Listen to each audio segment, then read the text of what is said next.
Hi, I'm Steph Evans and here's another course bite from our Intro to Non-Linear FEA with MSC Apex online course.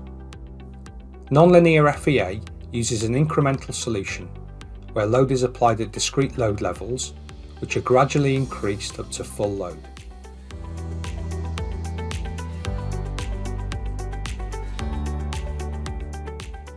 Through the non-linear FEA solution, load is applied at an increasing proportion of total load, with the intermediate structural response checked against predefined convergence tolerances.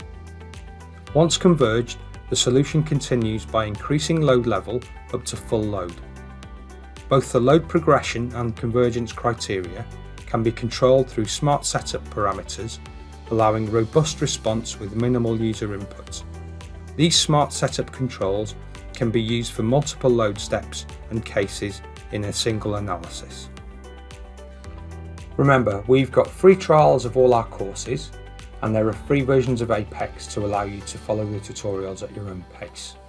Just follow the link to see a full list of our courses, and we hope to see you on a course really soon.